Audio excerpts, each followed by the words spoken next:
छूट जाए।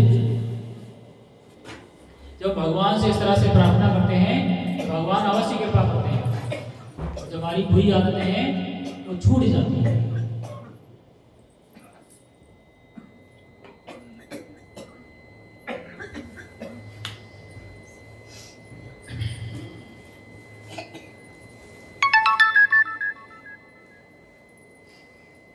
और जो भगवान है उनके लिए क्या कहा गया है?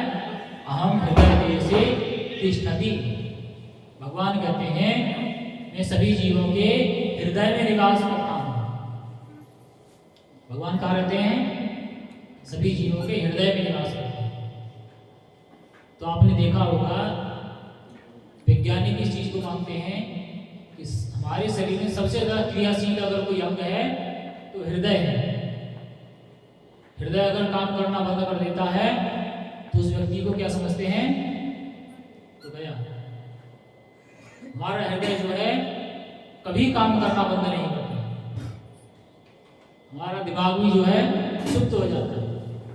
जैसे नींद में हमें कोई नोच लेता है या कोई चींटी काटती है तो हमें पता नहीं लगता, लेकिन हृदय हमारे शरीर में लगातार कार्य करता है।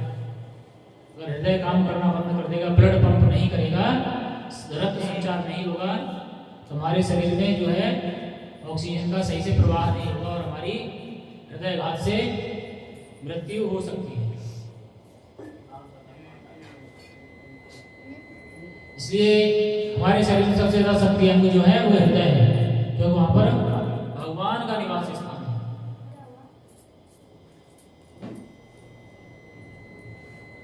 और भगवान सभी जीवों के हृदय में रहते हुए हमारी इंद्रियों का निर्देशन करते हैं। लेकिन कब करेंगे? जब उनसे प्रार्थना करेंगे कि जो हमारी इंद्रियां हैं वो हमारे बस में नहीं है। कभी पानी पूरी देख के हमसे रुका नहीं जाता है, हम तुरंत ही ठेले के देखते ही वहां पर रुक जाते हैं, बिना खाए वहां से नहीं आते हैं। तो जैसे भी इंद्रियों से संबंधित आपकी समस्या है, मैं तो उदाहरण देकर आपको समझा रहा हूँ, तो भगवान से प्रार्थना कराना चाहिए।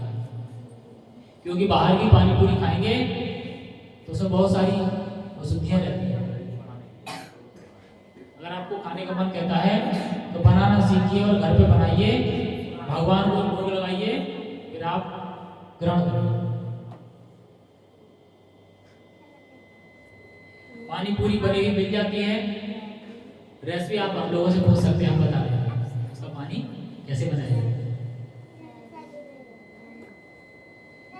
तो इस तरह से धीरे धीरे प्रयास करेंगे। भगवान को जब हम भोग लगा के कहते हैं और उनसे प्रार्थना करते हैं, भगवान हम पर अवश्य कृपा करते हैं और हमारी इंद्रियां जो है वो नियंत्रित होती हैं। बहुत ज्यादा क्रोध आने लगता है, आदि आदि हमारे जीवन में बहुत सारी समस्याएं होती हैं। इतना क्रोध आता है कि हम अपना काम खुद ही बिगाड़ बैठते हैं। बॉस से झगड़ा हो गया, बॉस ने कुछ बोल दिया, इतना ज्यादा झगड़ा हो गया कि नौकरी छोड़ दी, जहां हम तेरी नौकरी नहीं करते। तो हमारी जीवन में जो भी समस्या है भगवान को केंद्र में रख करके हम आसानी से उनको मुक्ति पा सकते हैं। आगे कह रहे हैं, मैंने अभी बताया कि भगवान हमारी इंद्रियों का निर्देशन कब करते हैं? जब उनकी शरण ग्रहण कर लेते हैं। और शास्त्रों में जैसा वर्णन किया गया है उस तरीके से अपना आचरण करते हैं और वैसे ही भगवान की सेवा करते हैं। जैसे आपको नित्य प्रति बताया जाता है, कुछ न कुछ बताया जाता है भगवान की सेवा करने के लिए, भगवान की सेवा किस प्रकार से करना चाहिए। तमाम भक्तों को मैं देखता हूँ, कहते हैं प्रभु जी हमारे घर में तुलसी नहीं है, बिना तुलसी के भोग लगाते हैं। भगवान बिना तुलसी के भोग ग्रहण करना नहीं चाहते। जिनके घर में तुलसी नहीं है वो प्रयास करें, तुलसी नहीं या तो बो सकते हैं तो बोएं, नहीं बो सकते हैं बाजार मार्केट में मिलता है, जब उसको पौधे को आप गमले में लगाएं उसके बाद में आप कहिए कि हे तुलसी महारानी आप जल्दी से बड़ी हो जाइए और हमें पत्तियां प्रदान कीजिए, आपकी पत्तियों को भगवान की सेवा में प्रयोग करेंगे। इतना करने के बाद में जब आपको उस तुलसी महारानी की देखभाल भी करना होता है, क्या करना होता है? तुलसी महारानी को बहुत ज़्यादा जल की आवश्यकता नहीं होती और समय समय पर उनके जो गमले की जो मिट्टी होती है उसको खुरपी से या किसी से भी उसको कुरेद देना चाहिए, जिससे जड़ों में ऑक्सीजन सही से मिलता रहे। और ऐसी जगह रखना चाहिए जहाँ पर्याप्त प्रकाश भी मिलता रहे। ठंडी में सूख जाती है। ठंडी में आपको घर में रखना चाहिए, जो गमला है उसको अंदर रखना चाहिए। देखिए रखिए सामने, ये 2 साल की तुलसी महारानी है, कहीं 2 साल हो गया तो इसी गमले में। अब कुछ तो तुलसी महारानी हमारी बाहर ही रहती है, अभी देखो इतना शीत पड़ रहा है, सर्दी है, देखो बाहर है, लेकिन क्या है डेली उनके पास जाते हैं, उनके चूहे देखते हैं। जैसे हम एक इंसान की देखभाल करते हैं, कम से कम एक बार दृष्टिपात करना चाहिए और देखना चाहिए उलट पलट। एक विशेष दिन उस दिन नहीं छूते हैं। स्नान करने के बाद में जब हम भगवान की सेवा में तुलसी दल देने जाते हैं तो उनको देखना भी चाहिए, कहीं कीड़े तो नहीं लगे हैं, पानी तो ज्यादा नहीं हो रहा है, मंजरी उतार देना चाहिए। और जो मंजरी है वो समय समय पर उतार देना चाहिए। जब आपको उनके बीज की आवश्यकता हो तब केवल एक मंजरी छोड़ना चाहिए, वो पक जाए तो उसका बीज उतार देना चाहिए।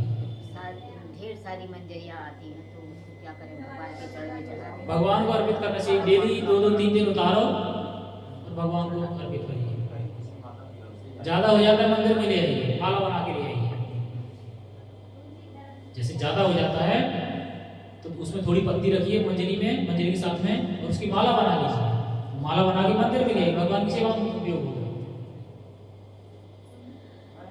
तो कहते हैं आपसे तुलसी दल ज्यादा हो रहा है, जिसके पास नहीं, जो सेवा कर रहा है भगवान की, उसको दे दीजिए। तुलसी पत्र सुखा लीजिए, भगवान सूखी पत्ती भी ग्रहण कर लेते हैं, कोई दिक्कत नहीं है। तुलसी पत्र कैसा भी हो भगवान उसको स्वीकार करते हैं।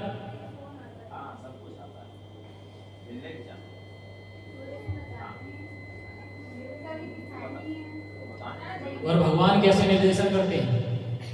भगवान आने वाले समय में श्लोक आएगा, अभी ये संत ध्वनि होने के बाद में भगवान अर्जुन से कहते हैं कि हे अर्जुन, युद्ध में उपस्थित इन महारथियों को और समर्थियों को आप देखो। भगवान संकेत कर रहे हैं, तो भगवान सभी के प्रिय स्वामी है और अर्जुन परम शुद्ध भक्त है। भगवान उनकी भी इंद्रियों का निर्देशन कर रहे हैं और दोनों मिलके अभिनय करना चाहते हैं किस चीज का, तो भ्रमित हो जाओ, और भ्रमित होने के बाद में जो कलयुग में पतित जो जीव पैदा होंगे उनके कल्याण के लिए मैं भगवद गीता का वाचन करना चाहता हूँ।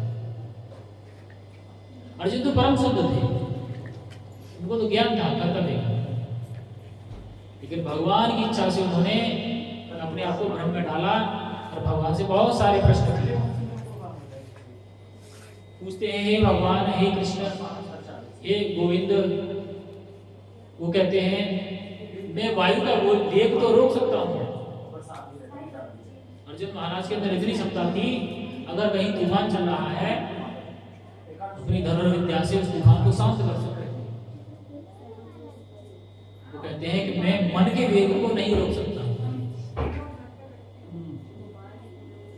जो मन जो है बहुत ही चंचल होता है, इधर उधर भागता रहता है। तुम्हें क्या करना होता है, जैसे बच्चा भाग जाता है बाहर खेलने के लिए, पकड़ के लाते चलो बाहर नहीं जाते, घर में खेलो, चोट लग जाएगी, ऐसे ही मन को भी समझाया जाता है। इधर उधर भटकता है, इधर उधर की बातें सोच दिमाग में आती है, तो मन को बार बार भजन में लगाना चाहिए, भगवान के चिंतन में लगाना चाहिए। जब हम बार बार ऐसा करते हैं तब भगवान हमारी इंद्रियों का निर्देशन करते हैं। आपने कभी देखा होगा कि जब हम कोई गलत काम करने जाते हैं तो अपने मन से एक ऐसी आवाज आती, कहते हैं ये काम गलत है, नहीं करना है। सभी के अंदर ऐसा होता है, लेकिन हम क्या करते हैं, चलो कुछ नहीं, खत्म कर लो। एक बार हमारे हृदय से ऐसी आवाज आती है, तो आवाज जो है भगवान ही हमें रोकते हैं, ये गलत काम है, इसको मत करो।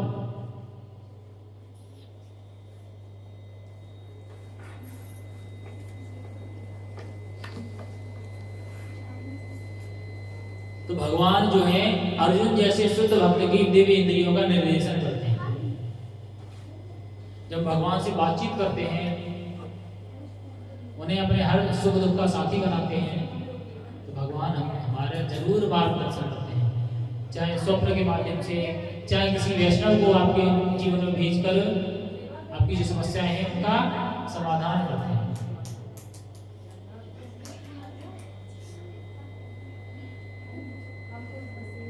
इसीलिए भगवान को क्या कहा गया है?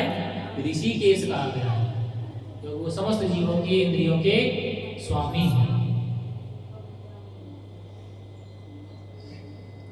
और ऐसे ही भगवान के बहुत सारे नाम हैं, गोपेश, गोविंद, सहस्त्र नाम, वो तो एक नामों के लिए बनाई है। भगवान के अनंत नाम है। भक्त अपने भाव के हिसाब से भगवान को नाम देते हैं, प्रदान करते हैं नाम। इसके बाद उनको कहा जाता है